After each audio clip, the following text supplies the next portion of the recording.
Welcome back, everyone. This week we're going to cover Sibanye Stillwater, and we're going to take an unconventional historical and technical analysis review of platinum, being that that's one of the large underlying commodities that Sibanye Stillwater participates in. This is taken from my Substack publication. The link will be in the description. If you're interested in any of the internal links that I have in this video that show up in the article, you can go over there and click on it and take it to wherever it takes you. Or you can just go over there and subscribe and make me happy that way too.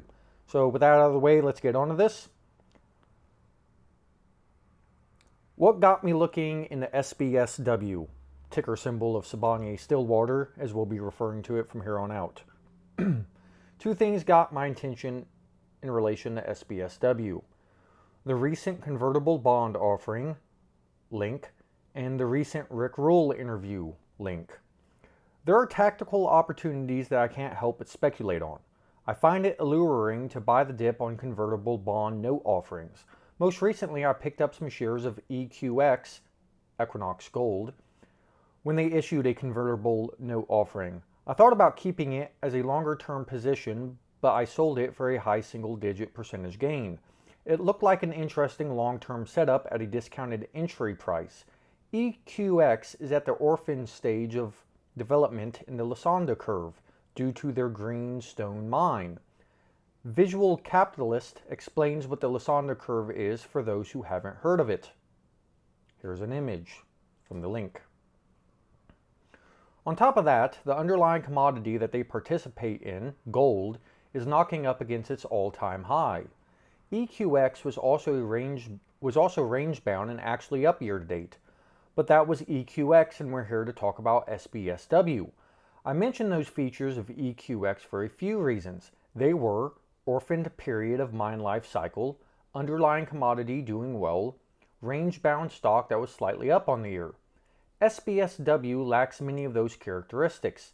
Instead, they have operating mines, PGM, platinum group metals, PGM commodities doing absolutely horrific. The stock is down 60% year-to-date. For a trade, SBSW seems more risky than EQX did. This is why I sized it accordingly. But just like EQX, I'm bullish on SBSW in the long term, or at least the PGM sector. Russian dishoarding. The reason I mentioned Rick Rule earlier is because he mentioned that Russia is dishoarding their inventory of PGMs. After all, they have a war to pay for. He mentioned the last period of Russian dishoarding was in the period from 1989 to 1991. The collapse of the Soviet Union. Let's not forget that this period also saw a global recession, as this image notes. Russia sold everything they could while deferring sustaining capital. After all, if you're in the sort of situation that requires you to fire sale everything, you're more short-term oriented and due to circumstances not as concerned with the mid to long term. Russia's selling put pressure on the respected commodities that they were selling. Supply overwhelmed demand. The depressed price abated when the selling pressures abated, and the selling pressures abated because they ran their inventories down. The recession during that time period exacerbated the move too. If the past is prologue, meaning that history sets the context for the present due to history not necessarily repeating but oftentimes rhyming, what can we observe from the past to expect out of the present and future? Before we get into it, a note on chart viewing. Before we get started, and by the way, this is going to take a few minutes, so if you're not interested in this, then just fast forward on the video a few minutes and find the spot that you'd like to get back into. A note on chart viewing. Before we get started, I want to bring to your attention that charts can present you the same data differently. Most charts you look at are considered normal, linear, arithmetic scale charts, but there's also such a thing as a logarithmic chart. But know this, things look more dramatic when viewed on a normal scale chart. Along those lines, price volatility appears to be less when viewing a monthly closing line chart versus when doing a candlestick chart. Just be mindful of what you're looking at. The below chart, this chart right here, is a normal price chart of platinum. Now, compare that with the below image, which is a log chart. Notice how the price spikes look less pronounced. It's a feature, not a flaw, of log charts. This is why you should be cautious of anyone who says numbers don't lie or those are the facts. The way a person presents information radically changes your interpretation of that information. The example I use to drive this point home is the following. One day I was reading the newspaper and there was debate in my city as to whether the baseball stadium should be peanut-free. On the front page of the newspaper it said in big bold letters, over 1 million Americans are allergic to peanuts. At first I was like, oh my. But then I thought about it. Put differently, they could have said, less than 1/3 of 1% of Americans are allergic to peanuts. At the end of the day, they're both facts depicting the same information, but the framing is different and thus your interpretation is drastically different. You should always ask yourself, why are they telling me what they're telling me in the particular way that they're telling me? Or, what are they trying to drive my attention towards and simultaneously away from? What behavioral change are they trying to coerce out of me? But back to the charts. The first observation we can make is that platinum falls off a cliff during recessions. That would be the gray bars of the charts above. These are rough numbers, but bear with me. Since you're watching this, I'll kind of sum it up more quickly. From 69 to 71, there was a 59% fall. From 74 to 76, there was a 53% fall. From 1980 to 1982, a 74% fall. From 86 to 91, a 50% fall. From 2001 to 2001, 33% fall. 2008 had a 64% fall. And 2020 had a 39% fall. Multiple recessions, if you will, of the PGM, platinum in this case, double bottom later on, which I noted here. You can read it. Go to the Substack article, freeze the frame, do something if you want to see more technical detail. Now, to the present day. The present day, February 2021 to November 2023, as I wrote this in November, has seen a 34% fall in price from peak to trough. Year to date, the most that has fallen is 21%. I only mention year to date because that's the type of chart people look at. As of me writing this section, November 30th, 2023, it's down 12.9% year to date. What do I mean by double bottom? As I noticed, as I didn't note when I was reading off those recessionary periods, if you will, for platinum, numerous ones of those had a double bottom. So years later, it revisited the same price. What do I mean by double bottom? I mean that at some point after the intermittent bottom, it revisited that price at a later date. The red lines show you what I'm talking about. You can see, for instance, let's call that 1991. It bottomed after the recession and then it went up. But then by, call it 98, it bottomed in that same spot again. Same thing with, call it 1982 to 1985. And then, I don't know, 1973 to 1977 or whatever the numbers are. I outlined it above, just so you get the gist. You also see my sloppy red line drawing there, but that's for something else. You'll notice that the above chart ends in 2000. That's because I want to give this century its own chart for emphasis. And here you have it. You'll notice that the platinum price we've recently seen, low 800s, have support going back to 2015. You'll also notice that the 2008 crash double bottomed in 2018. Either way, I feel comfortable enough that platinum is at a reasonable support level. Now, if you notice, the second black horizontal line is at, call it 780, 760. So if we're at 840 to 760, that's an 80% fall. We're still talking, let's call that a 15% move, roughly. So I'm speaking in loose, broad terms when I say feel comfortable enough that it's at a reasonable support level, because it could go down more. You'll notice that the platinum price, already read that. Another interesting perspective for the chart enthusiasts is the following. The green lines are the massive run-ups in price. The black lines are price support floors. The red lines are triangle consolidation patterns. From 2008 to 2023 looks like a redux of 1977 to 1999. They're both triangle consolidation patterns, and they both occurred after massive run-ups. The 70 to 80 run-up and the 99 to 08 run-up. The 1980 to 1999 consolidation pattern lasted 19 and a half years. The 2008 to 2023 consolidation pattern has lasted 16 years. Commodities have drastic repricings once every few decades. In this framing of things, in the subsequent years, we could have a massive rally in the PGMs. However, on a shorter time scale, the year-to-date chart is making lower lows and lower highs. Not bullish. History shows that platinum bottoms out at the end of the year or at the beginning of the year more often than not. Might the end of this year or the beginning of next year be that time? I have no clue. These sell-offs seemingly either last 3 years or 1 year. The last 3 sell-offs happen in a 1-year timeline.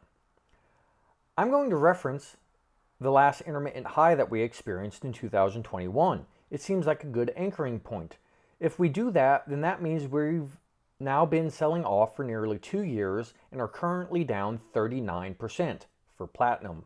Palladium is, well, 67, 68%, something like that. I went to the, and by the way, just as a side note, I didn't write this down. Platinum group metals involves a lot of things. It's just not platinum, even though it's platinum group metals. There's palladium, there's platinum, there's iridium, there's rhodium, there's ruthenium, and there's a few more after that. So each one of those have their own respective charts that you can reference and look at, and Sibanye Stillwater extracts most of them. I'm going to, oh yeah, here we go. I went to the internet to confirm or disconfirm my observation of so-called seasonality pertaining to platinum. Well, I found a few charts. There's a chart. There's literature, oh, I didn't put the other chart in. Great.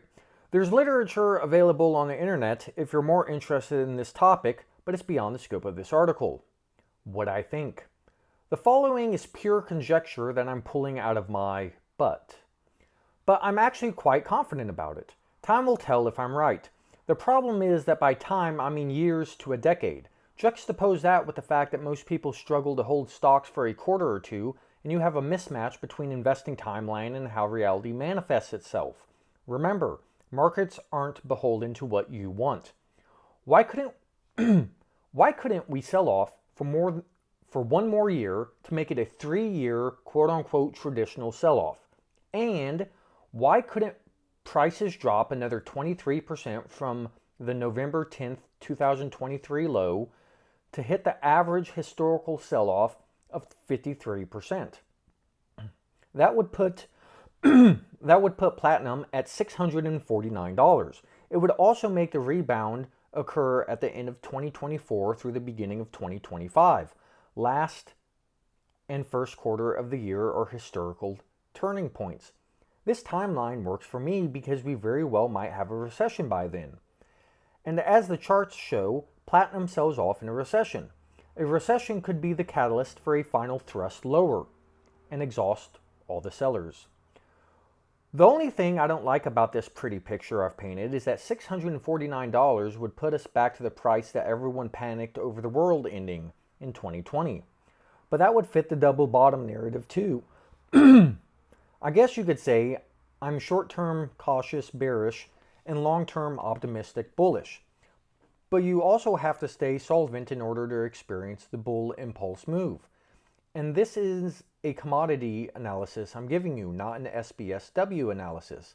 Imagine if all the South African miners were confiscated.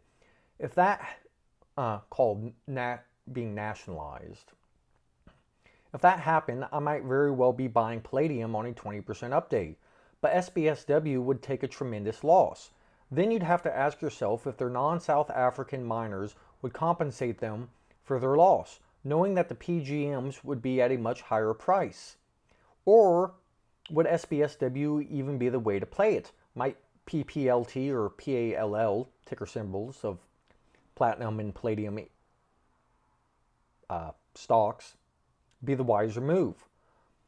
Looking at the chart below, if SBSW can't hold $4.50, then it's probably going to $2.50. Look, I get it. Things are different than they were back then. They have a lot less debt and so on.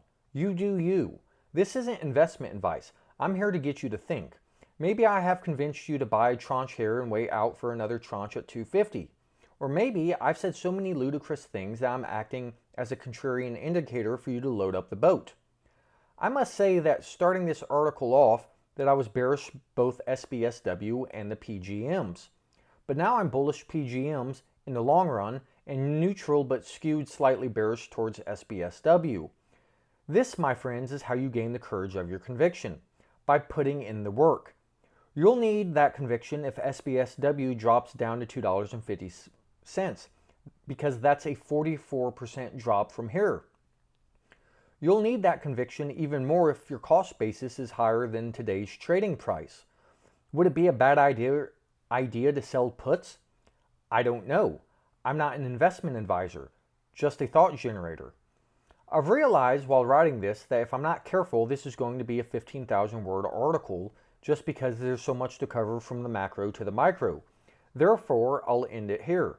I assure you this will not be my last article on the topic of PGMs nor SBSW.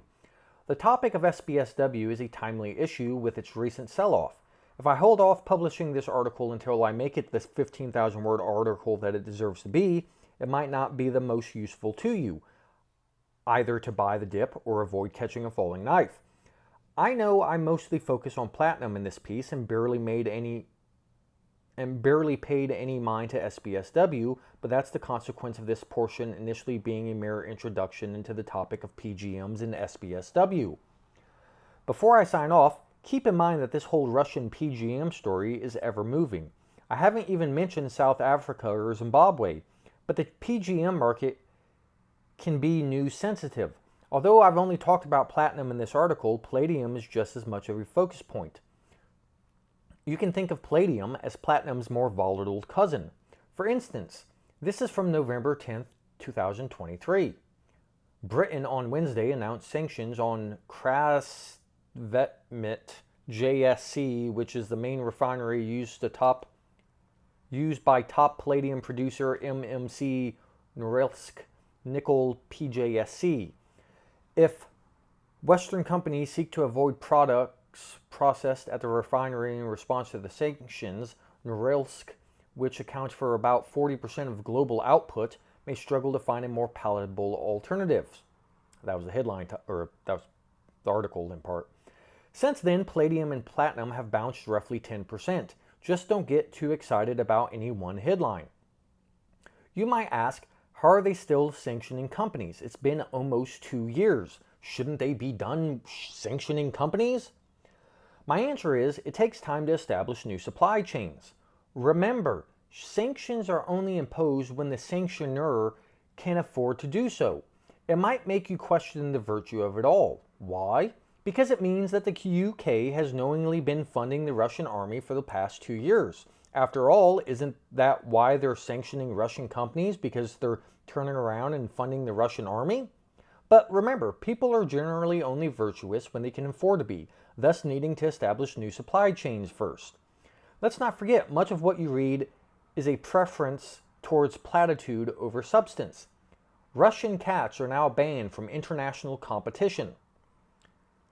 I'm now going to abruptly stop writing because if I don't, I won't. Thanks for reading, and until next time. So that concludes the article, and now we'll move on to the weekly portfolio wrap-up review. So let's get into that. Oh, here we go. So, what did I do? Well, offshore oil puked. Uranium does what uranium does. This week, not too terribly much. And the reason I say those two things first is because that makes up half my portfolio. Then we have gold that temporarily made an all-time high in the COMEX futures market when it opened on, what, Sunday at 6. So that's interesting. And then it proceeded to, I think, sell off for most of the week. It's always interesting seeing all these sensational headlines about gold all-time high, all these posts, and then it just completely disappears for the next 4 days. Like, that's cool. I guess we'll get back on the excitement train when it starts moving again. But until then, and then a lot of people can FOMO into it because they see posts everywhere. Can you imagine all the people who saw all these posts, more amateur, emotional investors, which you have to factor in when you post or write or say something, or you should as a good, conscionable human being, but you'll justify not being because you're not telling anyone to do anything. But I digress off of that moral, ethical thing. But you make all these posts and then people see, oh wow, excitement. And then they go and buy GDX, let's say. And then it just falls all week. Well, then they probably sell out because they got into a trade and it immediately turned against them, down multiple percent in a week, and they just moved on. Which means then they'll probably miss it going higher, or they'll be like, fool me once, shame on you, fool me twice, shame on me, and then they just frame the whole world wrong, and it's unfortunate, and that's how it goes. So, is what it is on that, but it made all-time high, gold did. Let me see.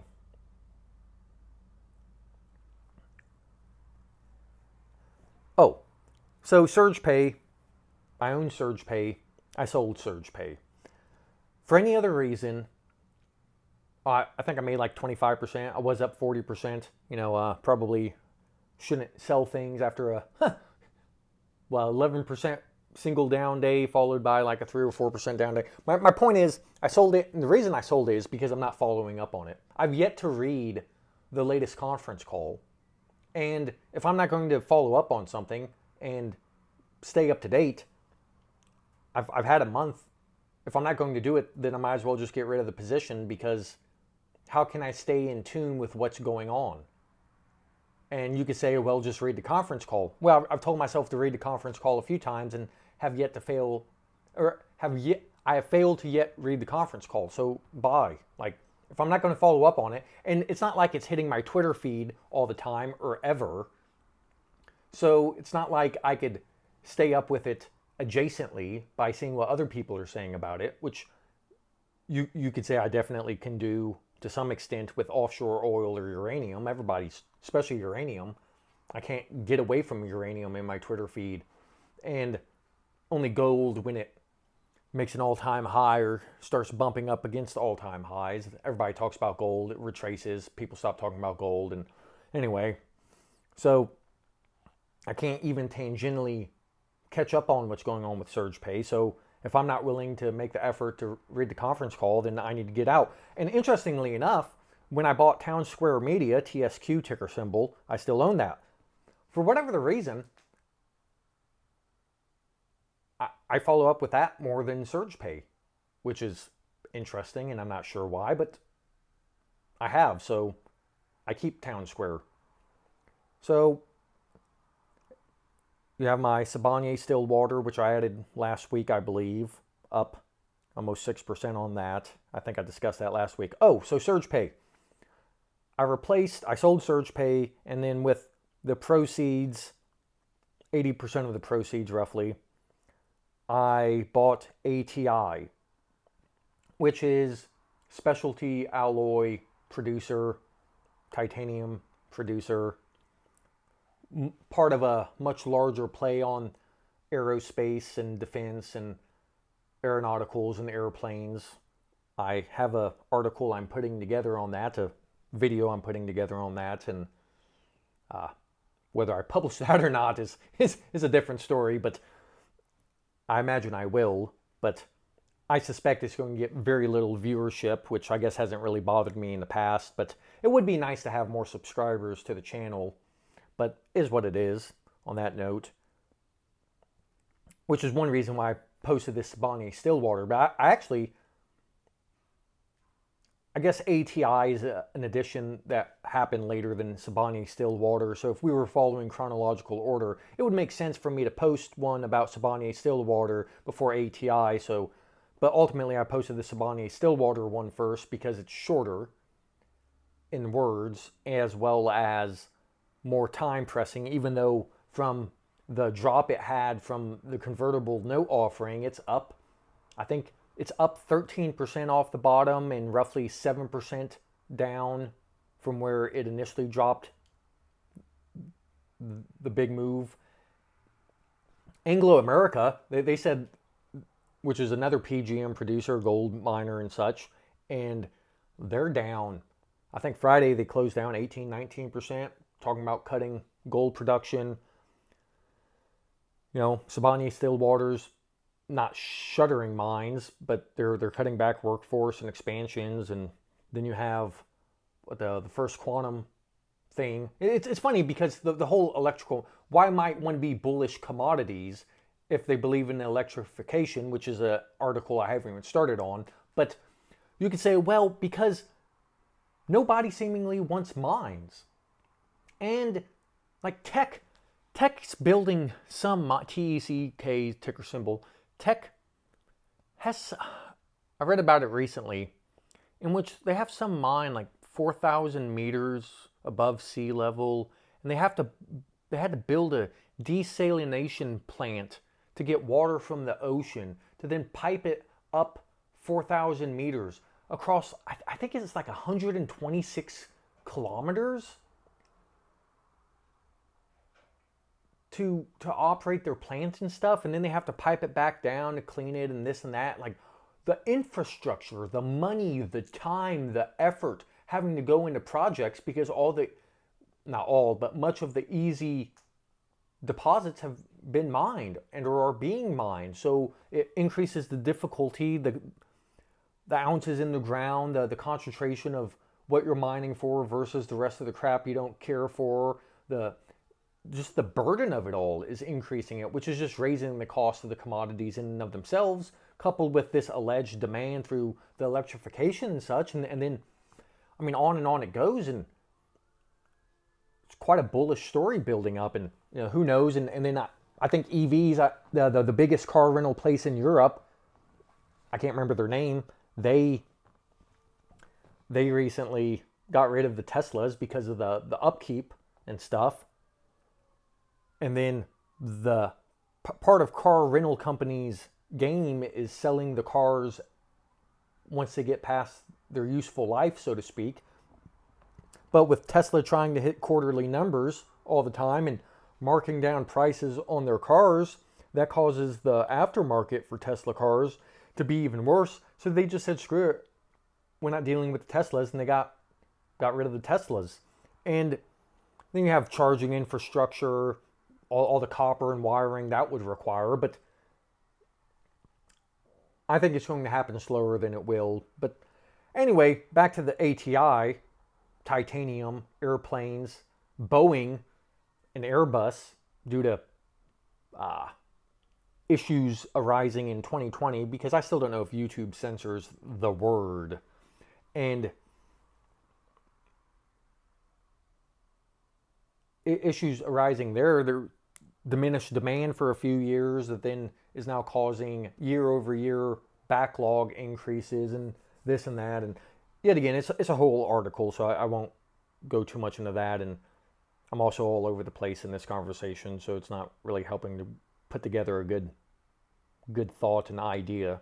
So with that, I have 1 month left. Oh, so why did I sell? Another reason I sold SurgePay was because I wanted ATI. Now, as I noted and failed once already, I'm trying to stack cash for the remainder of the year. And that means I didn't have enough money for ATI, which means I needed to sell something. So I bought ATI. And I'd like to buy more of that industry, but man, things ran really hard. And that's the only one that's really pulled back. And it's a cool enough play, if you will. And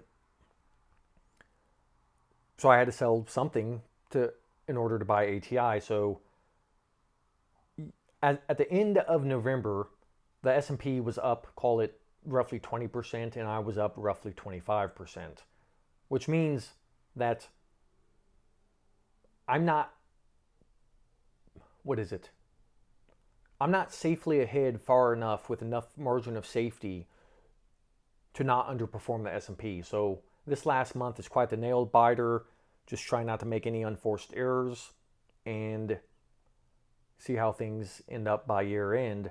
And stacking cash could be an error. If everything rips, then I might underperform the market because a large enough portion of my portfolio was in cash instead of in stocks, and therefore I didn't take advantage of the up move, which means the S&P moved more than me, and therefore I lose. But if I buy the dip, let's say I bought the dip 2 weeks ago on offshore oil, man, this week I would have got hit even harder, which is one reason why I have my thematic exposure limits of 33% roughly, because I think offshore oil, I could add a little bit here because I'm sitting at roughly 31%, I believe, in offshore oil. I could top it up to get back to 33%. I could do that just by buying a few shares of Transocean or a share of Valaris Tidewater and top it back up.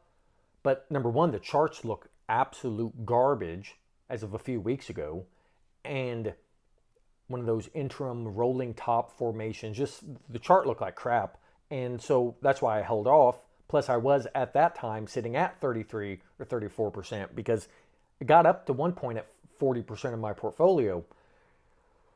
So if I bought the dip, if you will, on those a couple weeks ago, my performance would even be doing more worse than what it is. I was up 1 point something percent the first week, I think, of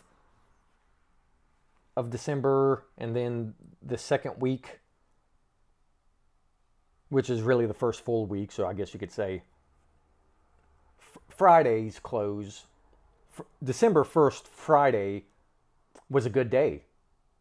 My portfolio was up 1 point something percent, and then subsequently in this past week, the 4th through the 8th, my portfolio was down, I think, 2.83% is what I lost this week. So the S&P's gone up some this week. My portfolio's come down this week. I have a 5% margin of error at this point. So now I'm sitting at, let's call it 22.5%, and the S&P is probably at 22%. So it's going to be a nail biter, to say the least. With that out of the way, I'll finish it here. So thank you for watching, and until next time.